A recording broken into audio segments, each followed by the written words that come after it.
Who is Nimrod, and how does he still influence the modern world? Do you know what an Egyptian obelisk represents? Is Psalm 104 plagiarized from the prayer to the sun god of Pharaoh Akhenaten? Did Moses really borrow the Ten Commandments from the Egyptian Mayat? Is the Godhead some call the Trinity borrowed from the Egyptian triad Osiris, Isis, and Horus? And is Christmas a Christian or pagan festival? And why do Christians and Wiccans both celebrate December the 25th together? These are some of the challenges that were first posed by white intellectuals and has now been embraced and has continued with the Black conscious movement, and they will be answered in this study. Just a warning, some of the images some may find offensive. Have you ever been challenged about something you strongly believe in, and it has shaken your faith? I think it is important to be challenged. It should make you examine yourself. But in recent years, I've seen many people inside of the churches getting drawn into the issue of race. And instead of seeking a spiritual solution, they have a carnal response. This study is going to examine the issue of race. It is an area which makes many people feel very uncomfortable. But I like doing studies which challenge people and provoke people's thinking. And this study is going to look at the issue of race and how we can respond to it effectively. This is the remains of a city in an ongoing war in Syria. A country where the Apostle Paul had his conversion experience, and a country where a group who were called the people of that or the way were first called Christians. The earliest Bibles in the East called the Peshitta, which means the simple, started with the Syrian church and became the dominant Bible for the churches in the East from the 5th century to this very day. And it was a country where Christians and Muslims lived side by side in harmony.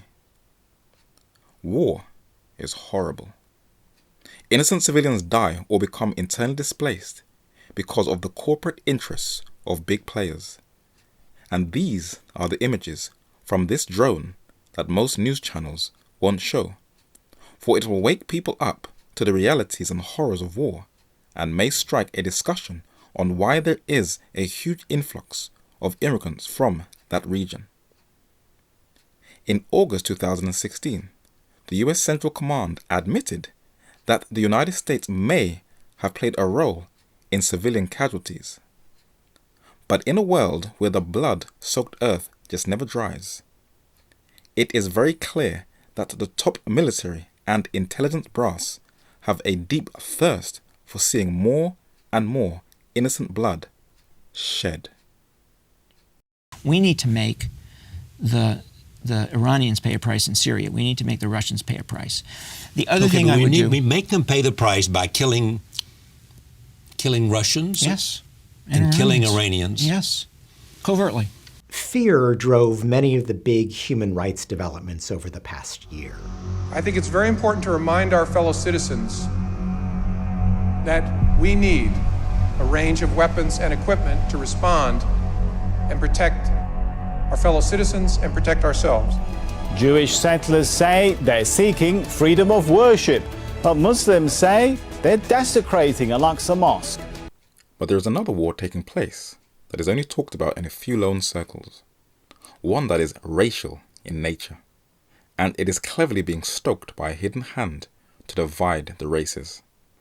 And disillusionment with the government and an ever-growing divide between the rich and the poor that is growing each day, where the millennials who will never reap the benefits of their parents' hard work and investment is making people in their frustration embrace a racial identity as a sense of pride, but many are unaware on how vast they are growing and how dangerous some of these groups actually are. If you look at the most scientifically rigorous studies, they all show that the level of violence coming out of the white supremacist movement is often 3 to 5 times higher in an average year than coming from any other group in the United States. But there are also other groups on the other side of the racial spectrum. They may not be as politically organized as the other ones, but their drive for racial equality is creating an unhealthy atmosphere, and people are sensing that something is going to explode. But there is a group that the narrator saw as insignificant until many made it aware that they were giving Christians a hard time. They are called or known as the Black Hebrew Israelites. They are militant black men who never wear a smile and stand on street corners dressed like they are auditioning for a sci-fi movie and misquote biblical passages to accommodate their racial worldview. All right? The only people that can be saved are the blacks and Hispanics. Not everybody can be saved. All right? So you don't need this? Well, no, I know the word. We're going to learn who salvation is for. Let's get that. Right? This man asked, how do you get saved? All right? And I just made a statement. I said salvation is only for the blacks and Hispanics. If you're not of Negro descent, Taino, Indian descent, Native American descent, this Bible is not for you. You are not going to be saved. Christ did not come for everybody. Right. All right? That's a vain deceit. Yeah. That's another philosophy of this world, mainly America. Right. This is one of their arguments, but it has to be challenged. Not through skillful intellect, but just using the Bible. Not to embarrass them, but to show them that the God of heaven has a deep interest in all nationalities, to become a part of the eternal inheritance. Jesus said in Matthew chapter 24 and verse 15, "And this gospel of the kingdom shall be preached where?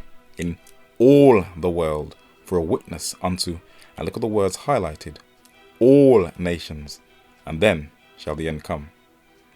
The Lord didn't just say it once, he repeated it again in Matthew chapter 28 verses 19 and 20.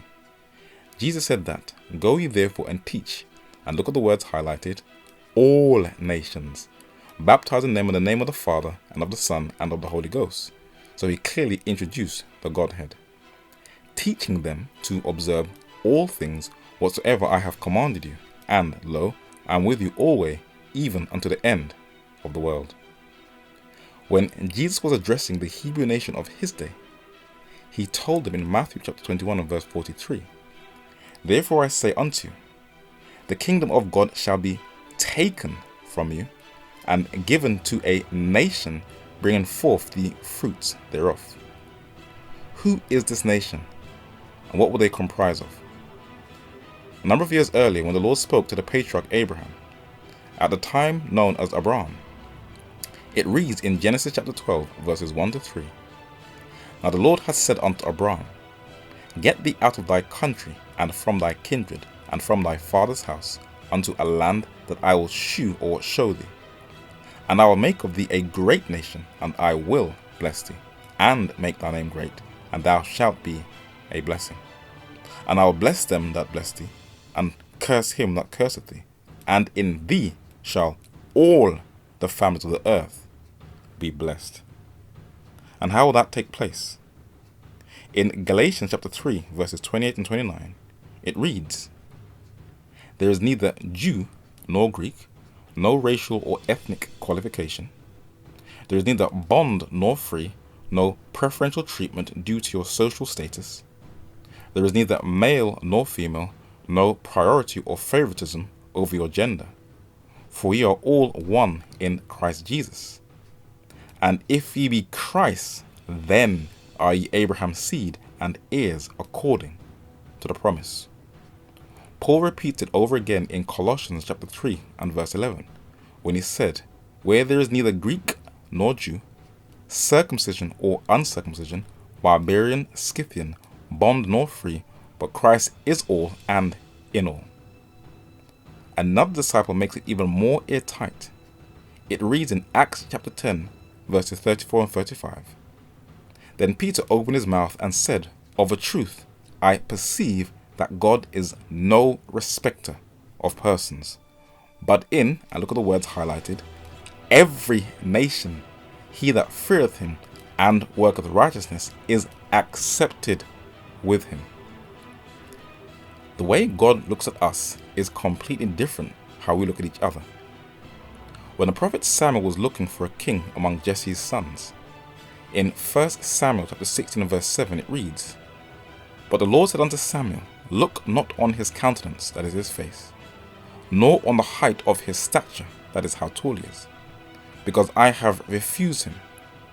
And observing the words highlighted, for the Lord seeth not as man seeth, for man looketh on the outward appearance, but the Lord looketh upon the heart. When you open the Bible, starting with the book of Genesis, though different nations and tribes are mentioned in the 10th chapter, God reminds us that he hath made of one blood all nations of men for to dwell on all the face of the earth. And reading down all the way to Revelation, the overall message is God trying to plead and restore mankind back into the image of God. But it also records kings from 3 different continents, and this shows that the Bible not only teaches redemption, but it can be read and relied upon as a timeless, historically accurate document. The continent of Africa has been misrepresented as insignificant, contributing nothing to human civilization. But the Bible has preserved 3 of its kings. Pharaoh Shishonk I, known in the Bible as Shishak, was of Libyan descent. He founded the 22nd dynasty of Egypt and is first mentioned in the Bible as offering an asylum in Egypt for Jeroboam, who was being pursued to death by King Solomon. Shishak later invaded Jerusalem and was successful as a result of the apostasy of King Rehoboam. Pharaoh Necho or Necho II was a king of the 26th dynasty of Egypt and was known as working on a huge construction project according to Herodotus. When warring against the king of Assyria, he defeated and slew Josiah, king of Judah, at the Battle of Megiddo. Necho was eventually defeated by Nebuchadnezzar, king of Babylon. But the most successful of those 3 pharaohs was King Taharka, who was from the Sudan. Only of recent have some scholars chronicled him as one of Egypt's greatest kings. He was the most famous of the black pharaohs of the 25th dynasty, where he formed an alliance with King Hezekiah of Judah, and his military endeavors hindered the progress of the Assyrian army defeating the kingdom of Judah. Taharka is not only recorded on Egyptian hieroglyphs, but in the book of Isaiah, the most preserved of the Dead Sea Scrolls that were discovered in 1947. But he wasn't the only heathen king mentioned in that book. There were others. The portion of Asia called the Near East was once dominated by the Assyrians of northern Iraq, a brutal people who were later humbled by the preaching of Jonah. In the 19th century, the British Museum introduced the archaeological science of Assyriology, and kings who were once seen as mythological figures were now proven to be real individuals who once left a deep impact on the ancient world. The first Assyrian king recorded by the prophet Isaiah was Sargon II. He was apparently the founder of the last Neo-Assyrian dynasty, and he is adorned in the Assyrian mitre, robes and scepter, a symbol of his authority. He was succeeded by his son Sennacherib, an Assyrian king who threatened King Hezekiah of Judah, invaded Lachish and cursed God. He was later killed by 2 of his sons and was succeeded by his other son Esarhaddon, the 3rd Assyrian king mentioned by the prophet Isaiah, with his father and grandfather, and on display in the British Museum. In the New Testament, the kings of Europe began to dominate the world stage, and 3 kings of the Roman Empire are recorded by the writers of the Gospels and the Book of Acts. These 2 rare books record the life of a famous soldier turned emperor and reformer, who created order out of chaos and turned a republic into an empire. In the British Museum is an image of Caius Octavius, who was given the title of Augustus Caesar. He renamed the Roman month Sextilis after himself, and to this day we still call it August. In front of him is a bust of his successor, Tiberius Caesar, the 2nd emperor of the Roman Empire, who contemporary historians Pliny the Elder described as the saddest of men, and Tacitus calls a mixture of good and bad. It was during the reign of these 2 Caesars that Christ was born in Bethlehem and died at Calvary. And during the reign of Tiberius' successor, Claudius Caesar, is when the early apostolic church was born in the Near or Middle East and started to grow within the Roman Empire. And when you go through the Bible, race is just not there as an issue as it is today for a generation that foolishly claims that it is evolving in enlightenment and wisdom. But let us spend a bit more time on race, for there are groups who have a strange notion that one is better than the other, and the narrator wants to prove that it is all just nonsense. This painting by Charles Marion Russell, known as the Cowboy Artist, shows Captain Meriwether Lewis and Second Lieutenant William Clark seated on the left, descendants of European immigrants, who are surrounded by the Native American tribe, the Mandan, who are situated along the upper Missouri River in North Dakota that borders the United States and Canada. They are fascinated and intrigued with the jet black skin of the African American slave explorer, York, who thought that his skin was magical and had to touch it to see if it was real, for they suspect him of supernatural origin. Though these three peoples of African, European, and Native American descent are polar miles apart, they all at one time practice the same custom. Their forefathers and descendants reshaped their skulls, a practice that has been called artificial cranial deformation. In London's Ripley Museum, there are some very rare oddities, for its founder enjoyed exploring rare things about humanity. This skull is from Peru in South America, but it doesn't look like an ordinary skull. It is very elongated and looks very, very weird indeed. The Peruvians' distant relatives in North America also practice artificial cranial deformation. Why you'd want to shape your child's head like a watermelon is a mystery to the narrator. But it wasn't just the Americas. These photos are of a bust of the 14th century BC Egyptian queen Nefertiti that the narrator took at the Egyptian Museum in Berlin a number of years ago. She looks very attractive with a slender face.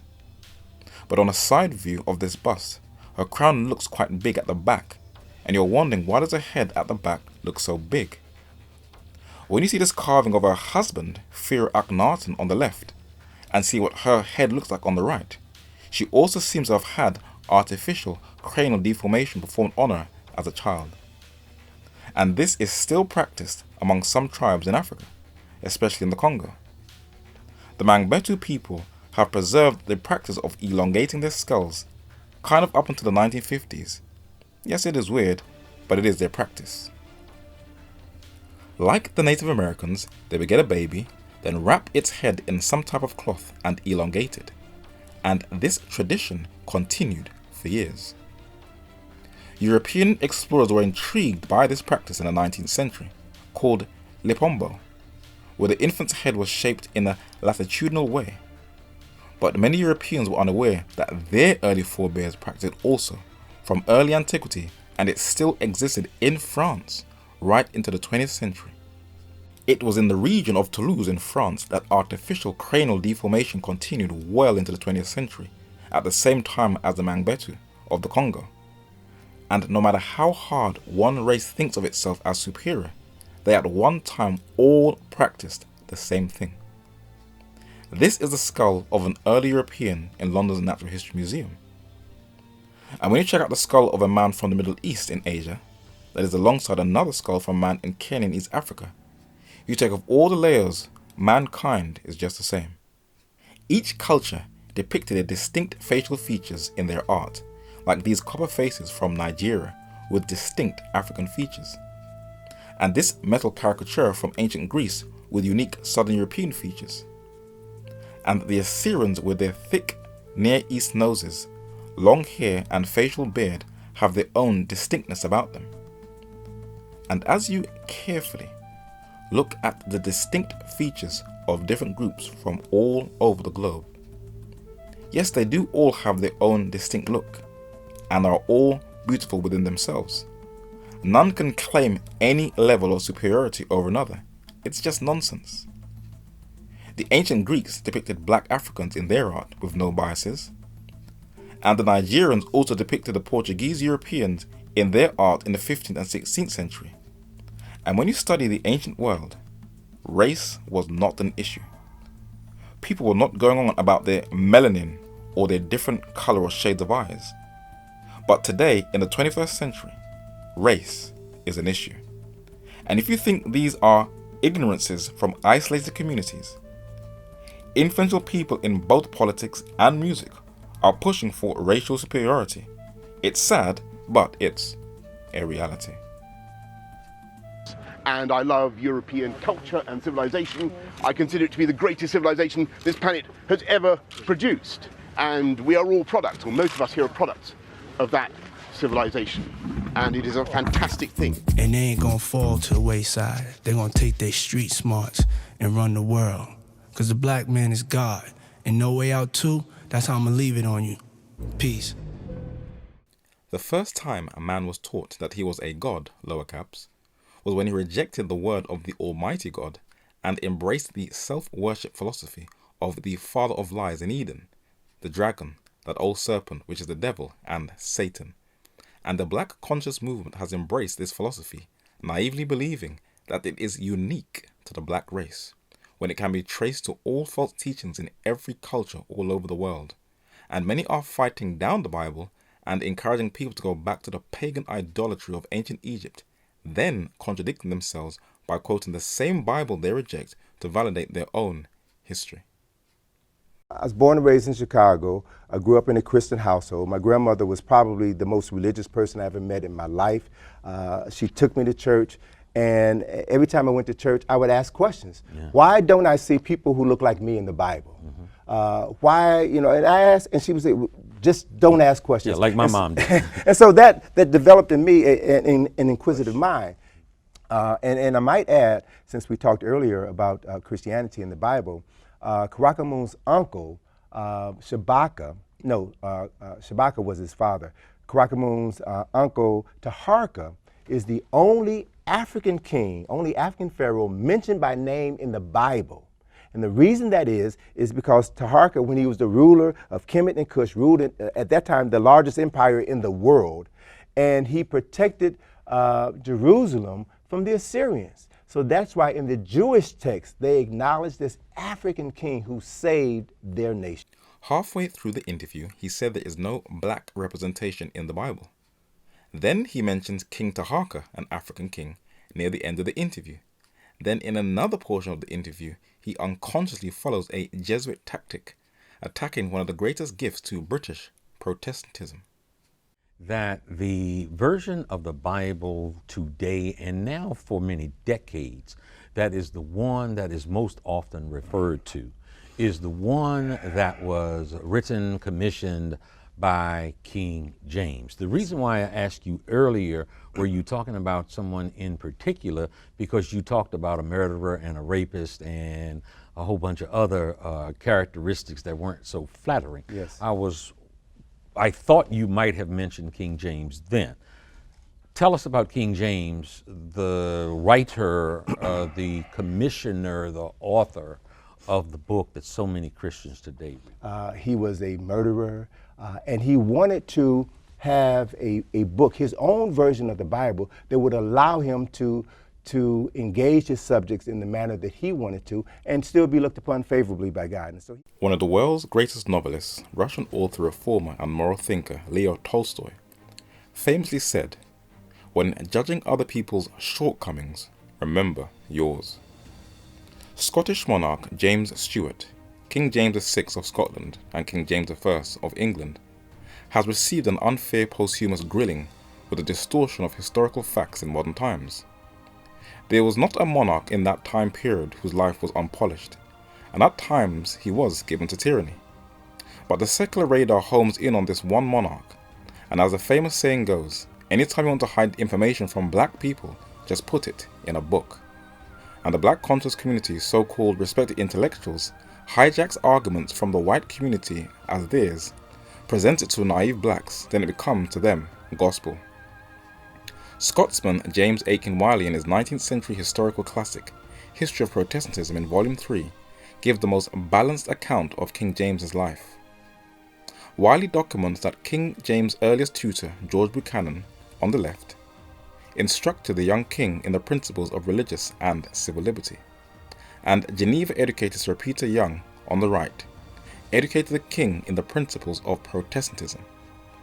But the king from early fell under the spell of his father's cousin, the Franco-Scotsman Esme Stuart, the first Earl of Lennox, who many rumoured that King James had homosexual feelings for, who taught James the divine right of kings and all absolute power was vested in the monarch. But did King James author, write, and translate the Bible as these two men assert? Let us check the facts. In Richmond upon Thames in Greater London, England, is the famous Hampton Court Palace. When King James came from Scotland to England to replace Queen Elizabeth I, he was handed the famous Millenary Petition, a document presented to the king by the Puritans on how they wanted to see the church reformed. The staff at the palace do not know much about the history of King James, but in a book titled A History of Conferences and Other Proceedings, it actually has the official documents of the day at what took place in Hampton Court Palace concerning the 1611 Authorized Version. It reads, "On the 14th day of January in the year 1604, the first conference was held in the palace of Hampton Court in the presence of the king and the lords of the Privy Council.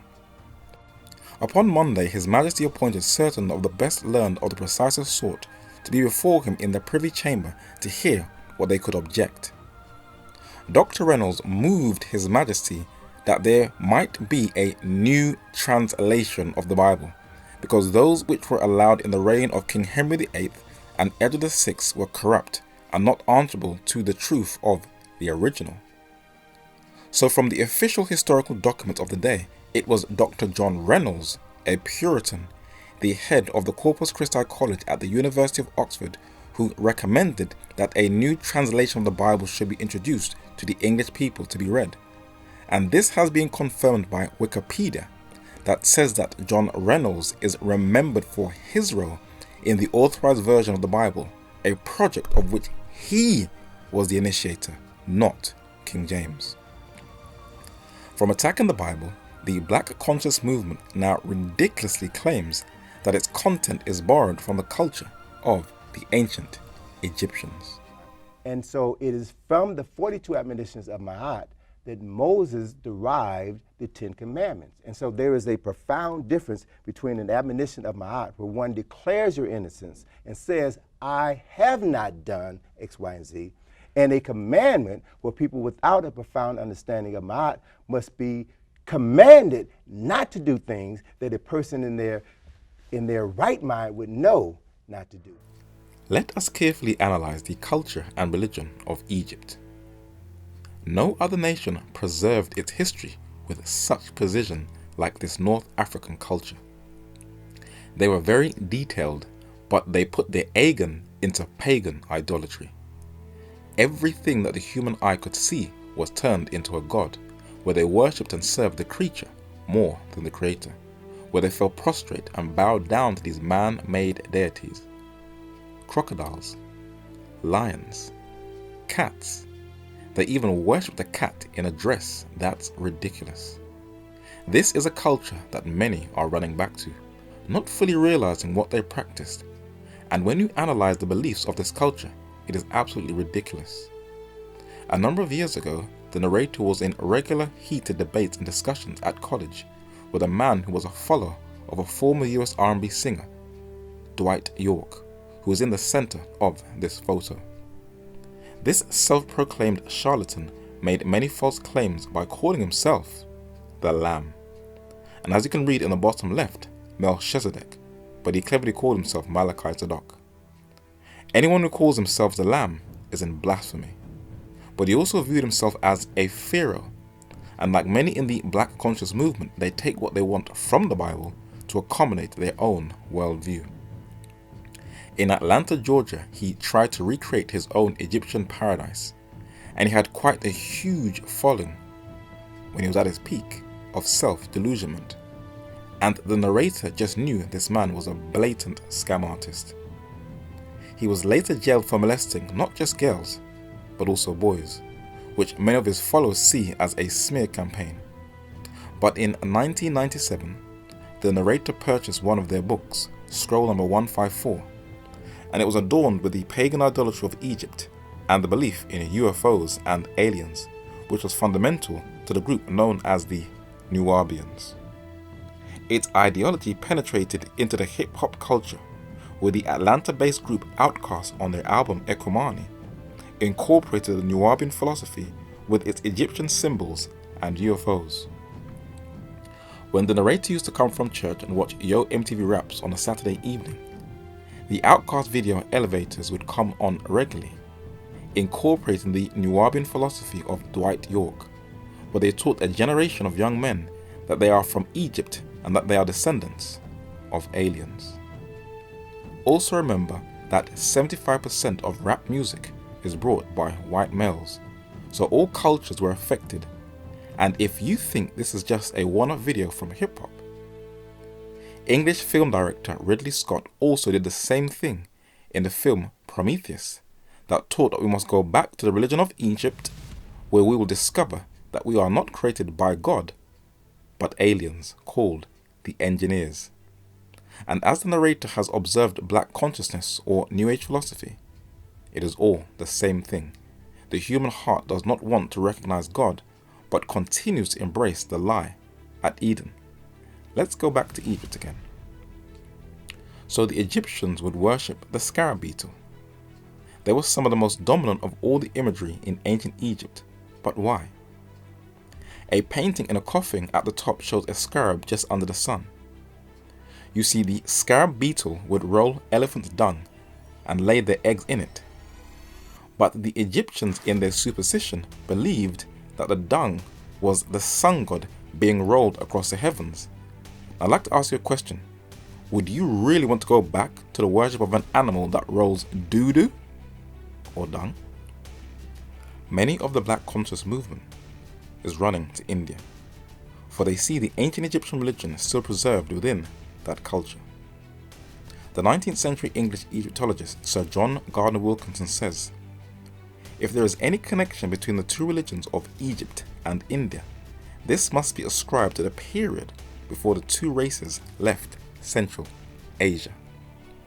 Many may argue about the geography of the two races, but this was one of the most highly revered deities in ancient Egypt, the bull or cow god, and it has the sun disk on its head to show that it represents the sun. This is one on display in the Louvre Museum in Paris, France. But in the British Museum and Victorian Albert Museum in London, England, you can also see images of the cow who was and still is revered and worshipped in India. In early dynastic Egypt, the cow was worshipped even to the time when Egypt was under Greco-Roman rule. And this still continues today in India, where they also see the cow as sacred and pray and worship the cow, and some even drink its urine, believing it can cure and give prosperous health. And the biggest humiliation to God was when the children of Israel worshipped this same cow god called Apis. They made a calf in Horeb and worshipped the molten image. Thus they changed their glory into the similitude of an ox that eateth grass. Because of Egypt's idolatry, God prophesied its moral and spiritual decline. When I shall make the land of Egypt desolate, and the country shall be destitute of that whereof it was full, when I shall smite all them that dwell therein, then shall they know that I am the Lord. The central worship of Egypt was the sun, Ra. And when people say that the Israelites borrowed from Egypt, it is very clear that they have no idea what they are talking about. Then said he unto me, Hast thou seen this, O son of man? Turn thee yet again, and thou shalt see greater abominations than these. And he brought me into the inner court of the Lord's house, and, behold, at the door of the temple of the Lord, between the porch and the altar, were about 25 men with their backs toward the temple of the Lord, and their faces toward the east, and they worshipped the sun toward the east. And God called sun worship an abomination. This is also verified in the book of the patriarch Job. He said, If I beheld the sun when it shined, or the moon walking in brightness, and my heart hath been secretly enticed, or my mouth hath kissed my hand, this also were an iniquity to be punished by the judge, for I should have denied the God that is above. So sun worship is both an iniquity and an abomination in the sight of God. And it is very strange when higher critics say that Pharaoh Akhenaten's prayer to the sun god, the Aten, is what inspired Psalms 104, when the very psalm in verse 19 praises God who made the sun. The very role of a pharaoh was the belief that he was a physical embodiment and representation of the sun god. English Egyptologist Sir John Gardner Wilkinson said in his exhaustive work, "The king was to them the representative of the deity, his name Phra or Pharaoh signifying the sun, pronounced him the emblem of the god of light, and his royal authority was directly derived from the gods." So how can anyone in their right mind believe that the 10 Commandments is from Ma'at when the first 4 teaches to stay far away from pagan idolatry? The best commentator on the 10 Commandments summarizes and simplifies what it is and what it embodies. In Matthew chapter 22, verses 36 to 40, it reads, "Master, which is the great commandment in the law?" Jesus said unto him, "Thou shalt love the Lord thy God with all thy heart, and with all thy soul, and with all thy mind. This is the first and great commandment. And the second is like unto it, Thou shalt love thy neighbor as thyself. On these 2 commandments hung all the law and the prophets."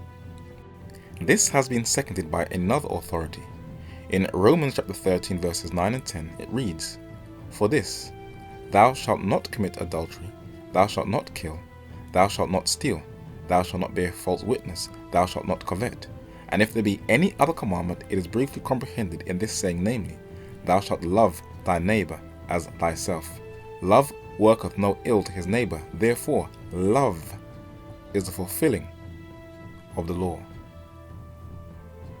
A third witness says, "If you fulfill the royal law according to the scripture, Thou shalt love thy neighbor as thyself, ye do well." So both Jesus, Paul, and James summarize the 10 Commandments law as being embodied in love.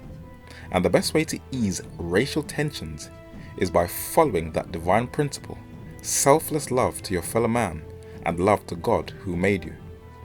If followed, this will solve world conflicts, end gang warfare, tribal disputes, domestic abuse, no neighborhood watch, no rapists, no jihadists, and no need for a G20, G8, or a World Summit or the United Nations. But the Black Conscious Movement continues its attacks. Right now I want to stay with Christianity and the Holy Trinity. So many centuries ago, thousands of years ago, Isis, Horus, and Osiris were thought of as a Holy Trinity. By whom? By the Greeks. The names Isis, Horus, and Osiris are Greek names. They're Greek names for African personalities. In London's British Museum, in the Egyptian section, are some artifacts with the images engraved on them of Isis, Horus, and Osiris, which many have claimed the Godhead in the Bible is borrowed from. The ancient Egyptians used to worship these deities, but for many people, Christian and non-Christian, they struggle to understand the Godhead, which some call the Trinity. You can only understand it by following this divine principle. In Hebrews chapter 11 and verse 6, it says, "But without faith it is impossible to please him. For he that cometh to God must, number 1, believe that he is, and that, number 2, he is a rewarder of them that diligently seek him." Romans chapter 10 and verse 17 tells us how we can acquire that faith. "So then faith cometh by hearing, and hearing by the word of God." To understand the Godhead, let's just stick to the wording of the Bible, no private interpretation. Matthew chapter 3 verses 16 and 17 says, "And Jesus, when he was baptized, went straightway out of the water, and, lo, the heavens were opened unto him, and he saw the Spirit of God descending like a dove, and alighting upon him, and a voice from heaven saying, This is my beloved Son, in whom I am well pleased." Jesus introduces the Godhead, showing that they are all one and work in conjunction with each other. In John chapter 14 and verse 26, the Lord says, "But the Comforter, which is the Holy Ghost, whom the Father will send in my name, he shall teach you all things, and bring all things to your remembrance, whatsoever I have said unto you." Jesus repeats it over again, as previously quoted in Matthew chapter 28 and verse 19.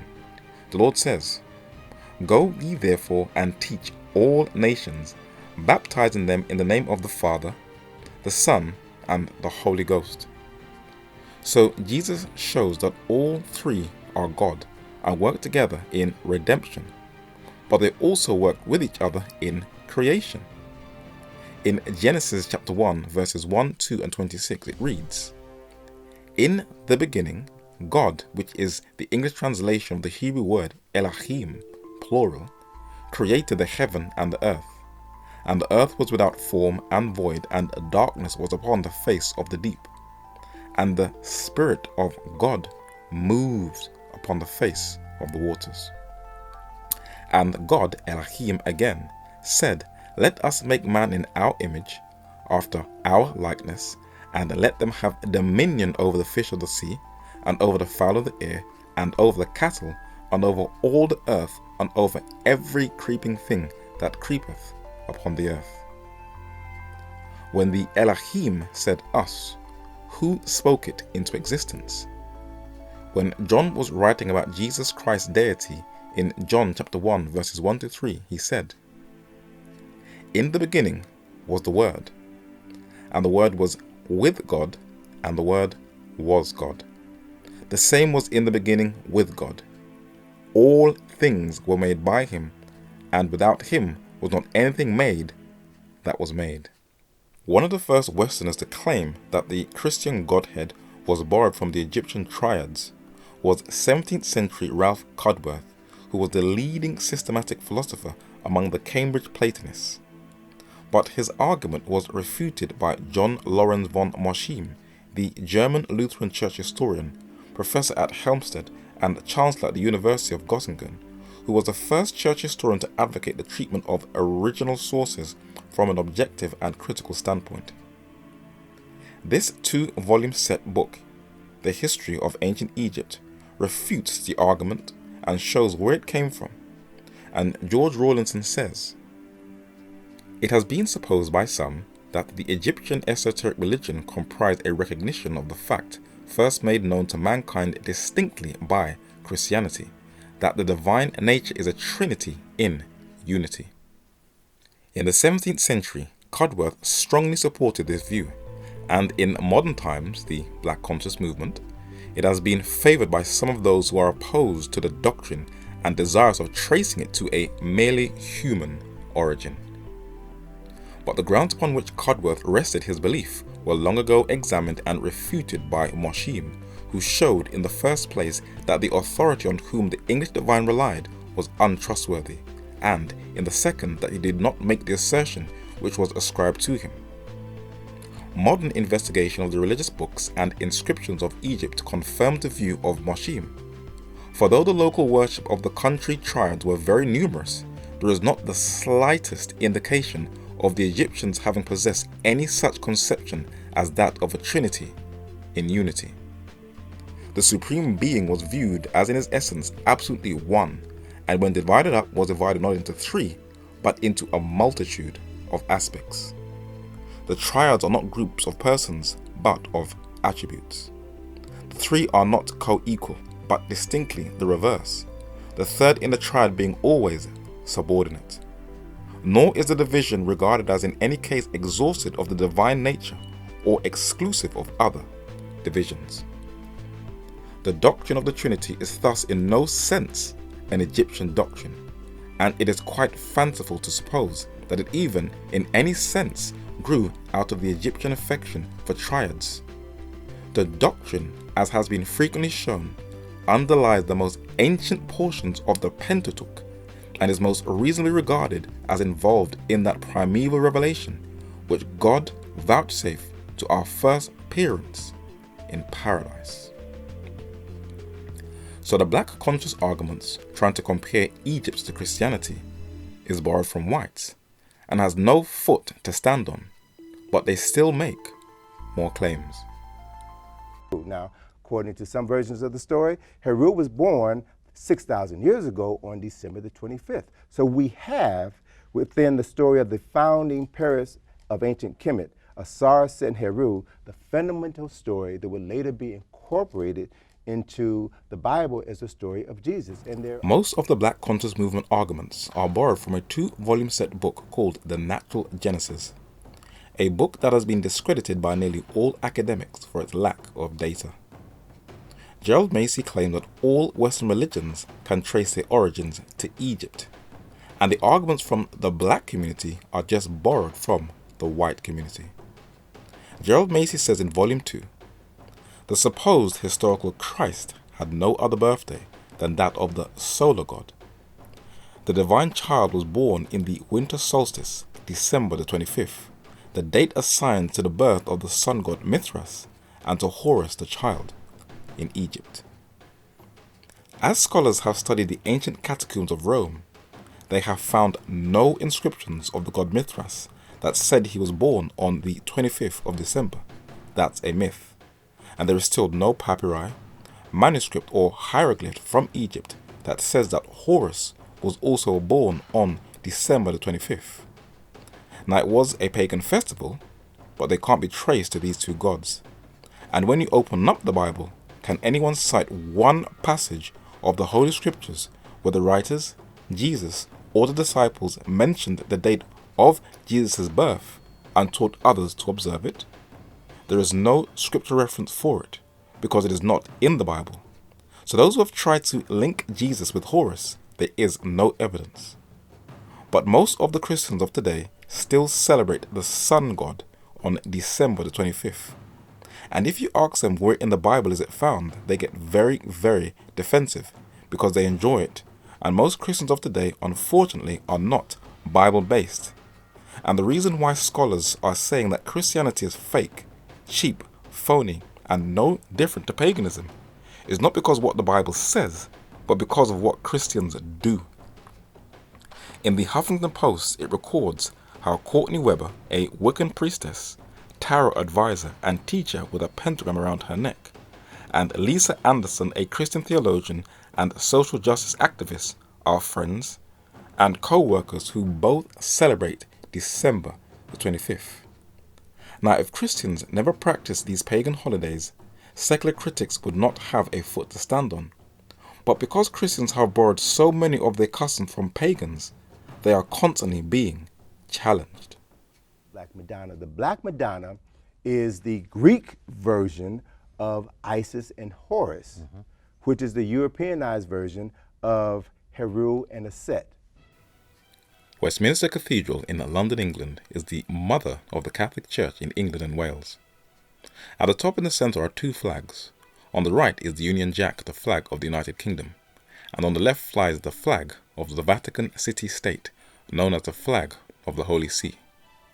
When you walk inside the church, you see the most iconic image in Catholic churches around the world, the mother and child. These images can also be found in Russian Orthodox churches. And as you go through Catholic churches and museums in London, England, you continue to see this dominant carving or painting of the mother and child. And secular critics use this imagery as a weapon that Christianity is a continuation of paganism. The current Pope Francis I also gives homage to this image and calls it Mary and Jesus. But would these images be seen in the early apostolic church? Not at all. In Acts chapter 17 and verse 29 it reads, "For as much then as we are the offspring of God, we ought not to think that the Godhead is like unto gold, or silver, or stone, graven by art and man's devices." The early church did not display graven images at all. But what about the worship of Mary? Jesus destroyed that from very early. And it came to pass, as he spake these things, a certain woman of the company lifted up her voice, and said unto him, Blessed is the womb that bare thee, and the paps or breasts which thou hast sucked, in Luke chapter 11 and verse 27. But Jesus diverted very quickly any hint of Mary worship and responded. But he said, yea, rather, or instead of praising Mary, blessed are they that hear the word of God and keep it. Luke chapter 11 and verse 28.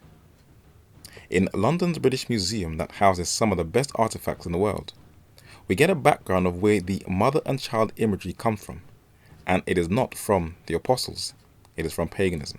A mother and child from ancient Babylon in the Near East in Asia. And in the Far East, they also worship in some parts the mother and child. The most famous and dominant images are in Egypt, in North Africa. And it was also worshipped in Greece, in Southern Europe. And it is clear once again that all cultures at one time, no matter what race they were, practiced the same thing. So when did it get incorporated into the church? This mother and child image in Knightsbridge, London, is above a statue of the Anglican convert to Catholicism. His name was Cardinal John Henry Newman, and he tells us when these mother and child images were adopted. We are told in various ways by Eusebius that Constantine, in order to recommend the new religion to the heathen, transferred into it the outward ornaments to which they had been accustomed in their own. He then gives a list. The use of temples and these dedicated to particular saints, incense, lamps and candles, holy water, holy days, processions, the ring in marriage, turning to the east, images at a later date, are all of pagan origin and sanctified by their adoption into the church. So it was Emperor Constantine who incorporated all the pagan idolatry into the church, and the Catholic Church openly tells us that all of her paraphernalia and iconic images are from paganism. And because the Black Conscious Movement's followers do not read, and have not sought what God's holy word actually says for themselves, they are now going back to the pagan idolatry of Egypt, and celebrities are very influential at starting trends. But it is quite obvious that these men and women do not truly understand the depth and spiritual darkness and idolatry of the ancient Egyptian culture. Yes, they were very advanced and invented and carved monolithic structures that still baffles modern architects and engineers.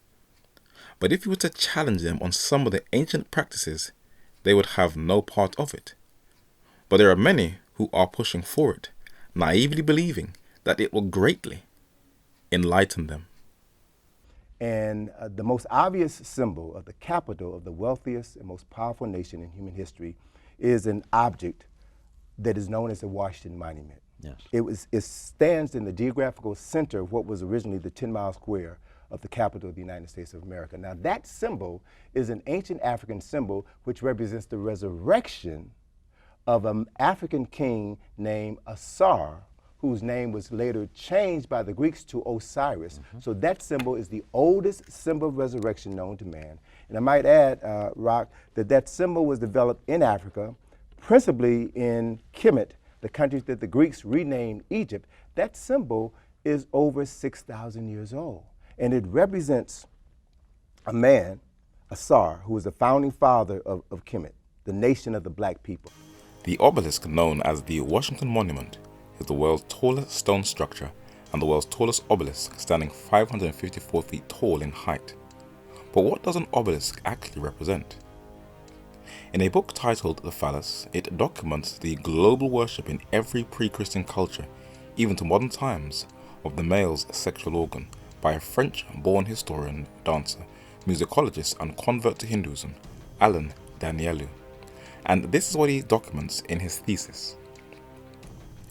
The cult of the phallus has survived in India, can be discerned throughout not only the civilizations of Mesopotamia, the Middle East, Egypt and the Aegean, but also those of Thrace, Italy and the entire pre-Celtic world, including Ireland. The Egyptian obelisk is a phallic symbol. The same is true of steeples and minarets of later religions during their earliest manifestations. Christian church steeples represent the phallus. Minarets alongside Muslim mosques also represent the phallus, and the design can be traced to the Egyptian obelisk, the oldest phallic symbol in architecture. In India, the god Shiva's head is carved into a phallus. And as you walk in London's British Museum, you see that the Romans had rings with phalluses carved on them as a sign of good luck. They also had chains with a phallus. In ancient Babylon, they worshipped the phallus, and the artifact in the bottom right from Nubia, Sudan, showed that they also worshipped the phallus. And in Egypt, Sudan's northern neighbor, men and women would fall down prostrate and actually pray to Osiris's phallus, which the obelisk represents. In India, they also pray to Shiva's phallus in temples, a continuation of the Egyptian religion, and it is also practiced in Japan as a sign of fertility. In England, they perform maypole dancing. The pole represents the phallus and fertility, where it is always women who you see dancing around the pole or phallus. And in Ethiopia, the dead corpse of a Konso leader tied to a pole has a phallus tied around his head, where close friends and relatives spend nights and give homage by singing praises to him.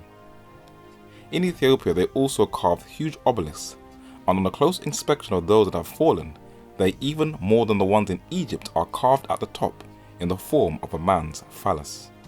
And the narrator will say over again that all cultures at one time practice the same pagan idolatry. And this is what black intellectuals are bragging about, that they were the originators of phallic worship. And this is a sad but slow decline back into nature worship and spiritualism. And Egypt always seems to be the model. This artifact from the 19th dynasty of Egypt shows an individual worshipping their ancestors. What is ancestor worship, and where does it come from? On a road called Riding House Street in the city of Westminster in London, England, once lived a former African slave who purchased his freedom. His name was Olaudah Equiano, whose campaigning is what paved the way for the abolition of slavery within the British Empire. This Igbo of Nigeria, in his autobiography, records his early childhood, his former African beliefs before his conversion to Christ, and talks about the origin of ancestor worship in his culture of Nigeria.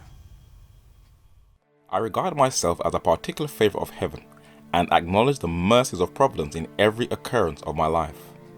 I was a Protestant of the Church of England, agreeable to the 39 articles of that church.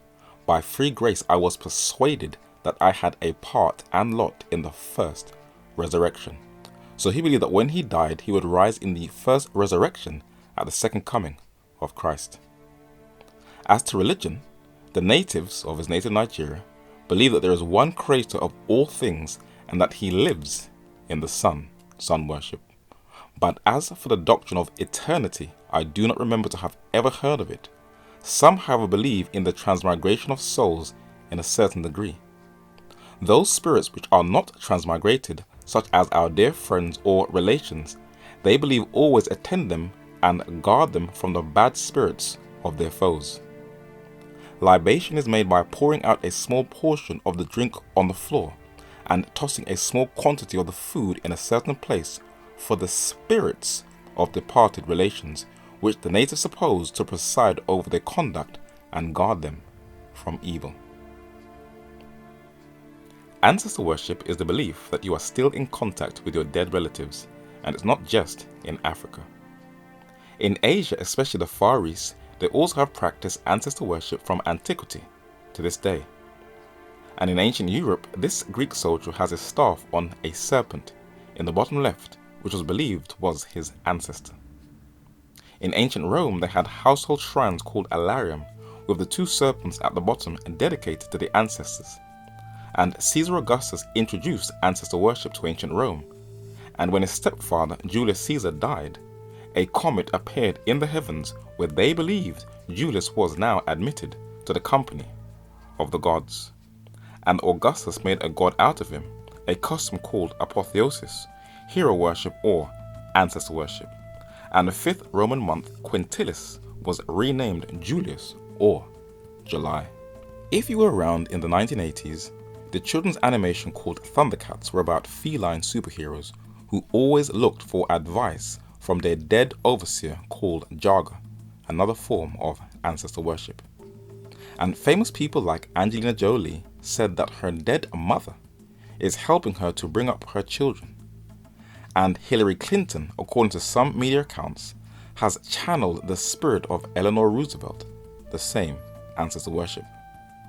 And Hollywood, through horror films like Ouija, promotes contacting the dead, a practice known as necromancy, communicating to the dead through the channeling of different letters on a board. And a film came out called White Noise, starring Michael Keaton, which was about a man trying to contact his dead wife after she died. And the narrator wants to say over again, all the races and cultures at one time all practiced the same thing. It may be titled differently, but it's still the same.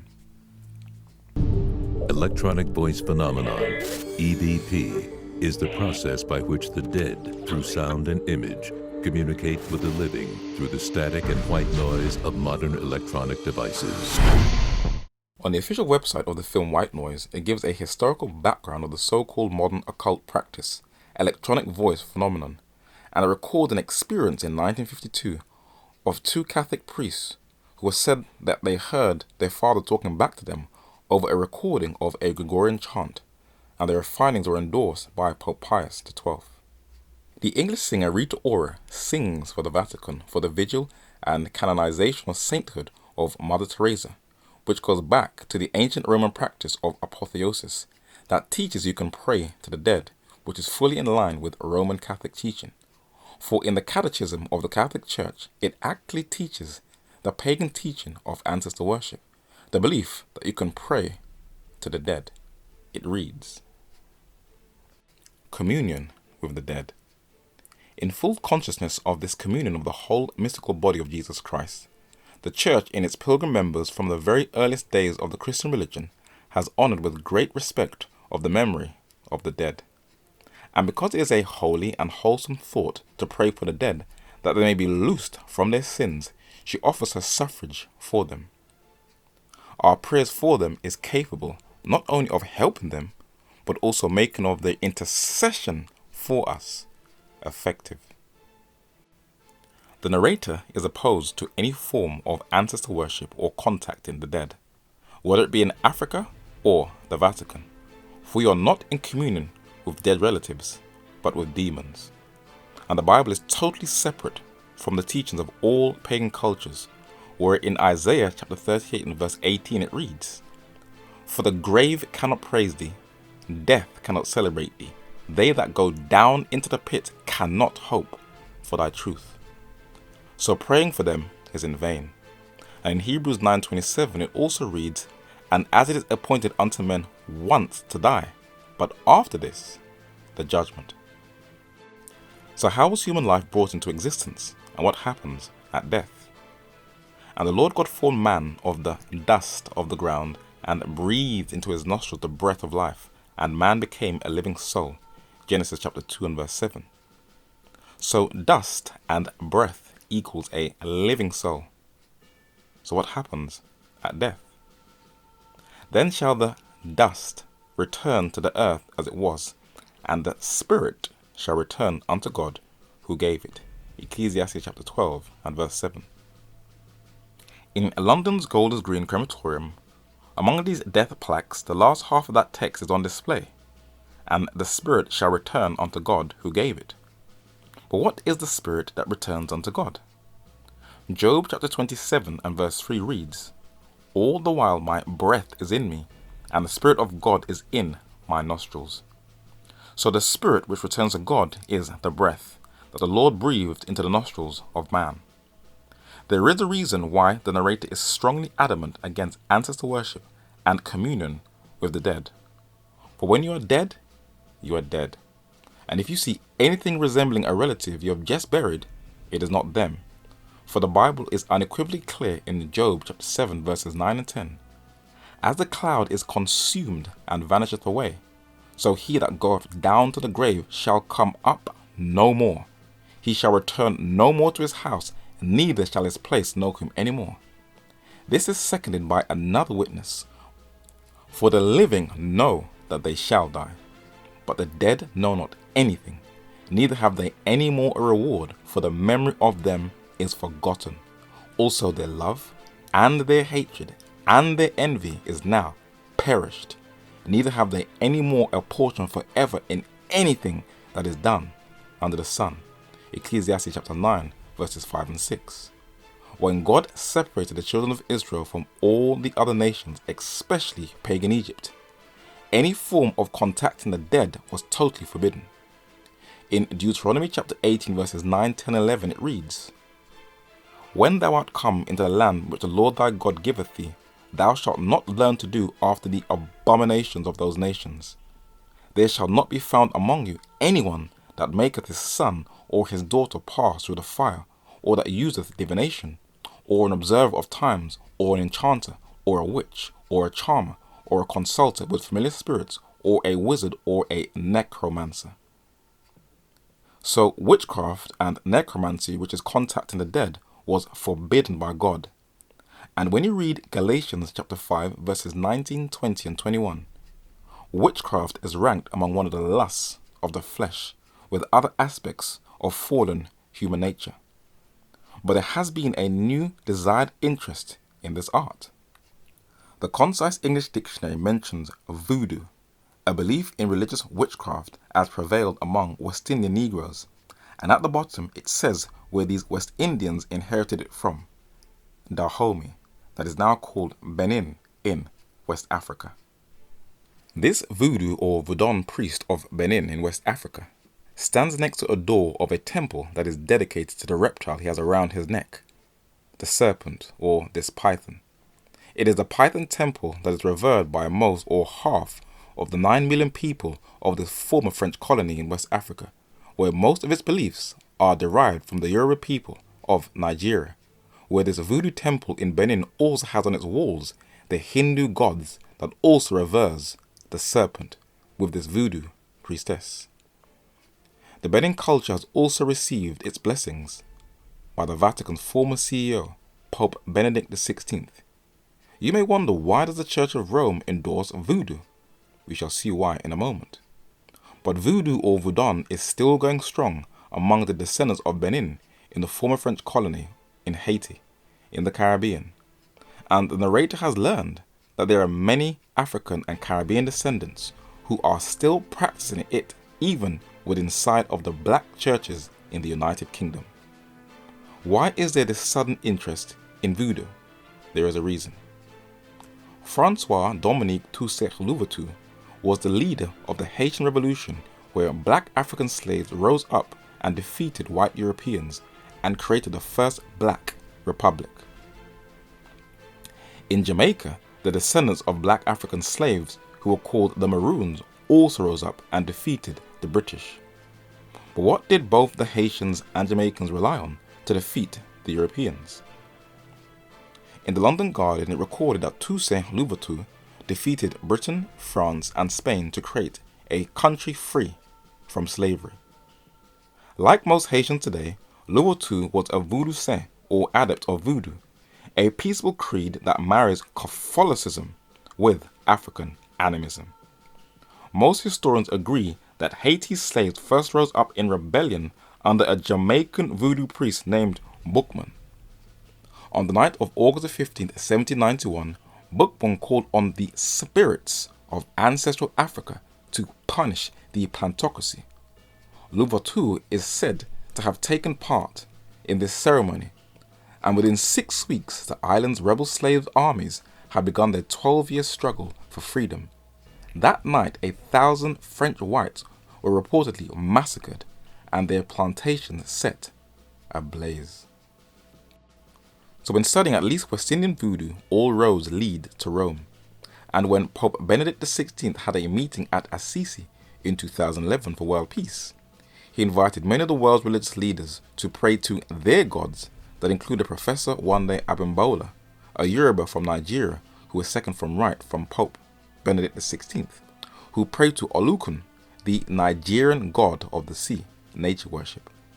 And the reason so many blacks are running back to voodoo, juju, and obia is because as they believe that these ancestral spirits, which are really demons, from Africa defeated the white man, they believe that they can depend upon them again to be successful in life. And entertainment, which others call edutainment, has a way of glamorizing this occult witchcraft pagan practice. What you may not know is that when the narrator was at college and at university, there are many white people who are also deeply into the witchcraft practice of voodoo, where it has driven a lot of the modern musical trends that includes jazz, from the voodoo heartland of America, New Orleans. Voodoo in itself is neither good nor bad. It's a power. Voodoo actually took people out of slavery into freedom, out of the ordinary into the extraordinary. Voodoo is a direct connection with the spirits. You don't have the intermediary of scripture. You don't separate sacred from secular in voodoo. You don't separate religion from recreation. Voodoo doesn't have a certain day or a certain place, so it's universal. Jazz is voodoo. The object of a New Orleans voodoo ceremony is to become possessed. You induce possession by dancing. When you go through possession experience, it's an expansion that's almost indescribable, that you go beyond the borders of your own identity. You can get outside of yourself and experience the world from a completely different perspective.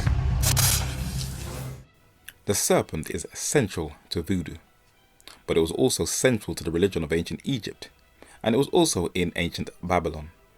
And the cultures of Mesoamerica in Mexico also revered the serpent. But what race introduced it to these cultures? In the previous study, it was shown that this incense burner from the Sudan was discovered by Western archaeologists. It looks insignificant, but on a close inspection, what was discovered is that the Sudan, according to the New York Times in 1979, had the world's oldest monarchy, not in Egypt, but in a culture much further down the Nile. The majestic figure on the incense burner, Dr. Williams said, is the earliest known representation of a king in the Nile Valley. His name is unknown, but he is believed to have lived approximately 3 generations of kings before the time of Scorpion, the earliest known Egyptian ruler. The new findings suggest that the ancient Nubians may have reached a stage of political development as long ago as 3300 BC, several generations before the earliest documented Egyptian king. So black Africans created the first kingship and pharaonic lineage in Africa in the Sudan generations before it was in Egypt. But they also introduced the pagan idolatry in that culture that included serpent worship, the very creature that was used as a medium to seduce the intellect of Eve. But it wasn't only in Africa.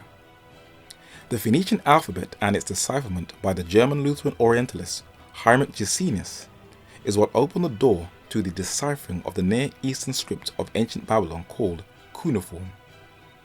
But who founded Babylon, the culture of Sumer or Shinar? The United Kingdom produced a fine scholar who had a depth of intellectual thinking you don't get anymore, and he wrote a book called The Origin of Nations, documenting the founders of Babylon. George Rawlinson said, Nimrod and his people, which first set up a monarchy in Lower Mesopotamia and built or occupied the great cities of the alluvial plain, Babel or Babylon, Akkad, Erech or Roho, and Calno or Calno, were Cushites, a kindred race to the people of Ethiopia proper, and to various tribes scattered along the southwestern, southern, and eastern shores of the Arabian Peninsula. This has been seconded by a French professor, a Assyriologist, and archaeologist, who also had a non-biased approach in observing the past, a rare quality in today's scholarship. He wrote a book titled Chaldean Astrology and Magic, and Francois Lenormand reiterated the words of George Rawlinson. He said that the Ethiopians, Sephians or children of Cush, which 3 names were given to them indifferently, who existed side by side with the Chaldeans proper. These Cushites founded the first political power in Chaldea, the empire of Nimrod or the king Cepheus, and there is no question of a Semitic invasion having supplanted them. When English Assyriologist Sir Austin Henry Layard was excavating the archaeological ruins of ancient Babylon in modern-day Iraq in the 19th century, the Arabs kept telling him that this is the land of Nimrod, and they not still left an impact on the Assyrian plains from when the co-prophet of Isaiah, Micah, wrote those words in the 8th century BC. According to Genesis chapter 10 verses 8 to 12, Nimrod ben Cush established himself as a powerful warrior king. Like the god Orion, who was titled after him, he was twice called a mighty hunter. The English word mighty is a translation of the Hebrew word geber that means giant, so he was tall and huge in stature, and he was the first king, architect, land surveyor, community organizer who built a number of cities in the Near East. But in Genesis chapter 11 verses 1 to 9, we learn that this vast enterprise of his was an outright rebellion against God, the first attempt at a one world government where God had to confound the languages. He was worshipped around the world, sometimes with the racial features of a black African, other times with just jet black skin, and that is why many blacks go on about a black man being worshipped as a god when they were just worshipping Nimrod. So from the best sources available, blacks laid the foundation of the two oldest civilizations on the planet. But from an ethical, spiritual perspective, both Egypt and Babylon are models of systems that are in rebellion against God in the book of Revelation. This stone artifact with Egyptian inscriptions on the sides has an image of the sun in the center. This Assyro-Babylonian monarch has the sun emblem, the cross, around his neck and one above his hand. This Babylonian cylinder has the sun god Shamash rising from the mountains and the goddess Ishtar, the queen of heaven, assisting him on the left. And on the right is the water god Ea or Enki, with a river of fish flowing from him. In Egypt, this coffin has a priest offering to the seated gods, and in the center is Nun, the personification of the primeval water abyss or the water god, transferring the bark of the sun at dawn into the arms of the sky goddess Nut. This earring of the goat is from ancient Sudan, but what did the worship of the goat represent? George Rawlinson says, another peculiar feature of the Egyptian religion, and one which, though it may have had some redeeming points, must be pronounced on the whole low and degrading, was the worship of live animals. Sheep, especially rams, were generally regarded as sacred, being emblems of Neph. Neph represented the creative mind. The esoteric Masonic writer Manly Palmer Hall said, when the vernal equinox no longer occurred in the sign of Taurus, the sun god incarnated in the constellation of Aries, and the ram then became the vehicle of solar power. The goat is both a phallic symbol and also an emblem of courage. When used in black magic, the pentagram is called the sign of the cloven foot, or the footprint of the devil. The star with the 2 points upward is also called the goat of Mendes, because the inverted star is the same shape as the goat's head. This goat seems to have been highly revered in ancient Babylon. But it was the astrological goat of Babylon on the right that impacted Babylon, and still is in use today. But the deeper home of goat worship is in the Sudan, which is known as the home of the goat god. And that this worship was later transferred to Egypt, where the goat was one of the highest revered deities. The half-goat, half-man nature deity Pan is just borrowed from Egypt. And while many believe that these are outdated and no longer existing, Satanists are reviving the worship of the goat god to a new generation. And this was reintroduced into Europe by French occultist Eliphas Levi.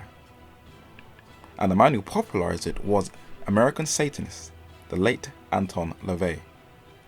Then in the UK, the religion of Wicca has Alexandrian Egypt rituals with the goat-headed priests in the background. And as you observe the rebellious rock culture, the goat god is still revered by the most famous artistes. And in Europe, eerie nature worship rituals also reintroduces the homage to the goat.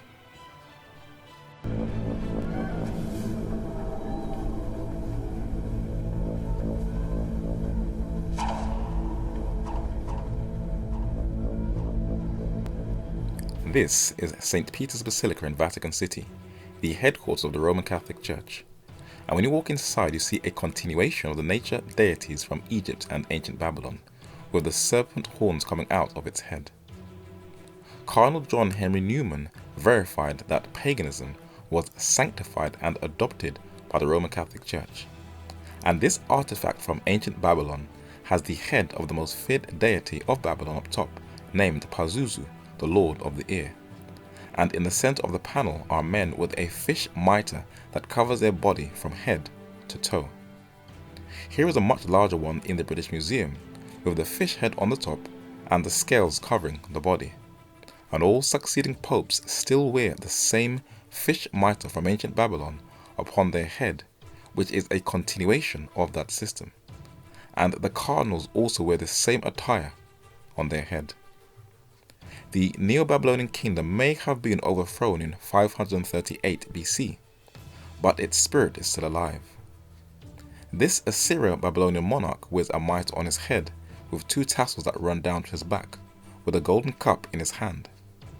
And this Bishop of Rome in St. John's Lateran Church also has a golden cup in his hand with the exact same mitre on his head, with the tassels coming down to his back.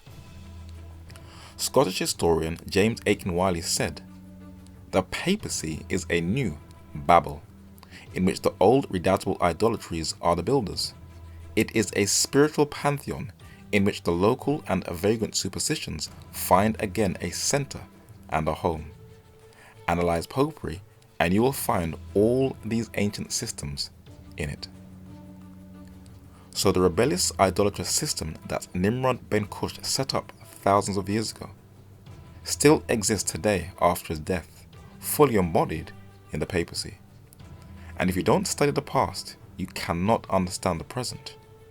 But the Black Cushites did not just spread Nimrod's religion in Africa and Asia. It spread even further. This Nubian or Black Cushite in the British Museum has a feather in his head, a common standard in ancient Sudan.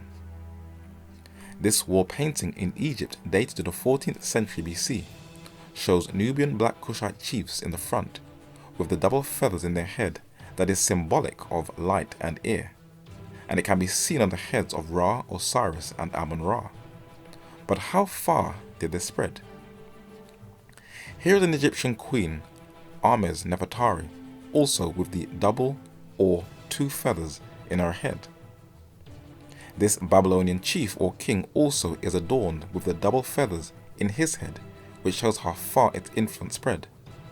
But even in North America, this native man, Tatanka Witko, also known as Full Bull, also has the double feathers in his head, which was common among the Brule, the Lakota American Indian people, and shows the similarities of cultures all over the world. But how did it spread into the Americas? Navigation is generally believed to be a modern phenomenon, and the general assumption is that the modern-day advanced technology has propelled mankind to conquer the globe. And Hollywood kind of reinforces this, where America promotes her naval warships in the film Battleship. Museums in the United Kingdom re-emphasize this point, and we generally believe that Captain James Cook, the 18th century British explorer, was the first to fully navigate the Pacific and Anzac Islands. But in Belgrave Square, that houses a number of foreign embassies in London, England, there is a statue of Christopher Columbus, the Italian explorer. But was he the first known European to land in the Americas? Leif Erikson was a Norwegian explorer who has been recently credited as reaching the Americas with his fellow Vikings 500 years before Columbus, where President Obama has dedicated a day to him. And evidence is now being unearthed that the Vikings and the indigenous people that Columbus mistakenly called Indians were already having an interaction between themselves. And archaeologists are unearthing these finds, but seafaring to the Americas still preceded the Vikings by thousands of years. By crossing the Pacific for 5,000 miles, I will prove that Peruvians were the first to settle Polynesia. It's further than from Chicago to Moscow. Look around you. Every book in here offers some theory or another. Mr. Hardo, doubtless the story of Norwegians drowning in the Pacific will sell a lot of magazines. But not this one. You want your theory to be accepted? Then go ahead. Drift from Peru to Polynesia on a balsa wood raft. There will be no one to save us out there, except your theory. In the film Kon-Tiki, it covers the life of another Norwegian adventurer and ethnographer, the late Thor Heyerdahl. He wanted to challenge the established view of the Western educational system that naval travel inside the Pacific Islands and the Americas preceded Captain James Cook and Christopher Columbus. But what inspired him to do that? This artifact in the Louvre Museum in Paris, France is of a strange-looking head. In the British Museum there is one of a head and a body together. They both came from the Easter Island in the Pacific, and when he saw these enormous stone heads and some with bodies, he was intrigued on how this culture was able to carve these monuments, for they are huge, and he couldn't figure out how these men were able to move these huge blocks. So he went to Africa and made the natives of Chad make him a reed boat, and also a Peruvian, and he sailed from Africa into the Americas and documented it in a book called The Ra Expedition, and shattered conventional views. But more and more evidence is challenging how we view pre-Columbian travel. These artifacts from Egypt and the Americas shows a striking similarity in their headdresses, and these jaguar-adorned Mayan or Aztec priests, chiefs and kings look strikingly similar to the leopard or cheetah clothing of this Egyptian priest. Was there contact between these two cultures? The Fuente Magna Bowl was discovered at Lake Titicaca in Chile in South America, and it has cuneiform characters on it, a Proto-Sumerian language that has upset traditionalists. The Tennessee stone discovered has Phoenician inscriptions carved on it. The Phoenicians were known as great seafarers. An artifact was found in Mexico with features of a Caucasian man, and all these parts or out-of-place objects are brushed to the side. But no one can seem to explain how Indians, Aryans, Chinese and Negroes are all in Monte Alban in Mexico, dated from 500 BC. No explanation is given. It is swept under the carpet. But there is a serpent worshipping culture that left a very deep imprint on the culture of Mesoamerica in Mexico. Many are familiar with the Maya, Aztec and Zapotec cultures who built huge pyramids and famous for their ritual ball game. They would wear these heavy instruments around their waist, but their religion was very, very dark indeed. The Maya Aztecs believed in ancestor worship, where the ancestor would have the body of a serpent and the head of a man. The Maya Aztec also partook of the gross practice of bloodletting, where they would cut their tongue with a sort of barbed wire instrument and offer human blood to the gods.